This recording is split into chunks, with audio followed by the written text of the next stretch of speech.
You know, it's Halloween. I guess everyone's entitled to one good scare, huh?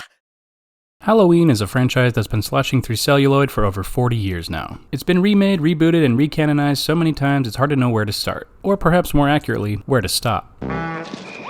That's why we've made this handy little video to help you figure out how to watch it. What you should know right off the bat is that Halloween 3 Season of the Witch has nothing to do with the other movies in the series. Long story short, John Carpenter wasn't interested in making another Michael Myers movie, but agreed to produce more movies with the Halloween name as long as they had nothing to do with the first one. Ambitious for the time, but ultimately audiences didn't like the anthology idea and demanded more Michael Myers, so they brought him back for part 4. If you're some sort of weirdo, you can simply just watch Season of the Witch for your Halloween fix, but I don't know why you'd ever want to do something like that. Alright, let's cut into this.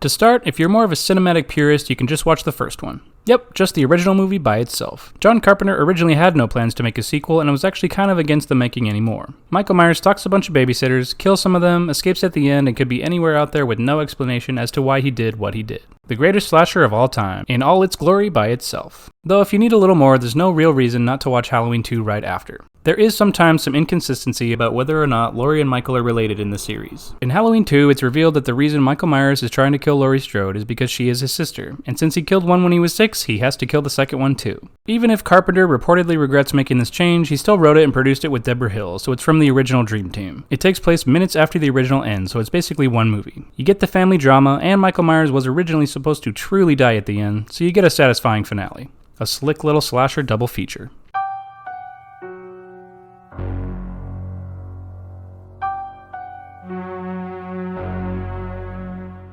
Of course, if you really want to get your Halloween on and you want to watch the series in its original, sequelized canon before the reboots, you can watch part 1 and 2, skip 3, and watch 4, 5, and 6. No Season of the Witch, which has nothing to do with Michael Myers, Laurie Strode, or Dr. Loomis, no H20, no remakes, and no reboots. Just stop after part 6. With this particular marathon, you get a story that expands on Michael's need to murder his family members with the Cult of Thorn, and it also introduces his niece, Jamie Lloyd. Like how part 1 and 2 connect and sort of tell their own story, 4 and 5 also connect with the same characters and go together quite nicely to tell their own fresh new story, until 6 comes in and messes it all up. In fact, ending at part 5 might be best.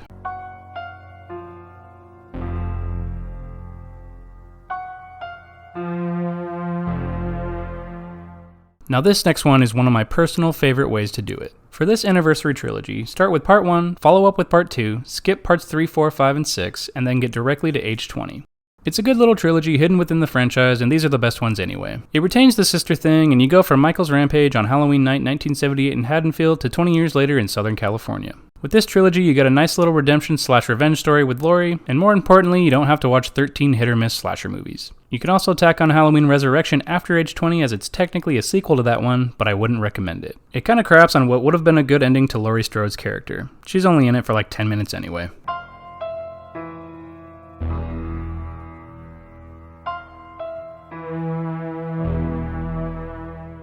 You could also watch Rob Zombie's duology that includes his remake of the original Halloween and then continue on with its sequel. Another quick little double feature. The fandom seems to be split on the new origin story of Michael Myers in the first one, and the second one kind of goes off the rails in a way that will surely delight Rob Zombie fans, but might weird out Halloween fans, but I think they're pretty great. If you want to watch a grindhouse version of the original, check them out.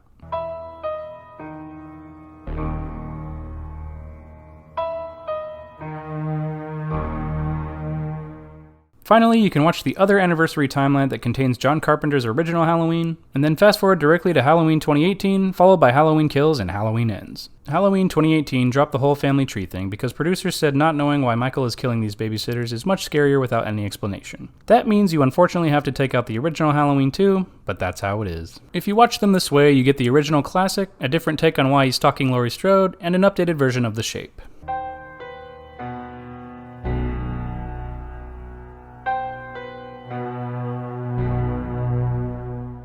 Of course, you could watch the series the entire way through, an entire franchise run the way Sam Hain intended. Spend your October watching John Carpenter's Halloween all the way up to Halloween 2018 with its reboot trilogy. Marathon style in release order, including all remakes and reboots, the whole shebang. This way you get the origin of Michael Myers and the family ties with the first two movies, the strange detour that is Season of the Witch, the Jamie Lloyd story with parts 4 and 5, the Cult of Thorn with 6, then the return of Laurie Strode in age 20, Rob Zombie's vision of the character in his remake, and finally the reboot series where we're at today. By the way, if you have to watch part 6, I highly recommend the producer's cut. It doesn't make part 6 a good movie by any means, but it delivers a more cohesive experience. With this marathon, you can see the ebb and flow of the entire series, the rise and dips in quality, and what ultimately killed the franchise, before it was brought back.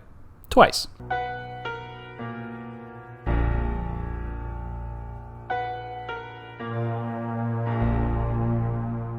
If you're new to the franchise and you're not quite sure how to tackle these movies before the new Halloween comes out, now you can make an informed decision. And if you're already a Halloween lover like me, which timeline is your favorite? Leave a comment and let us know.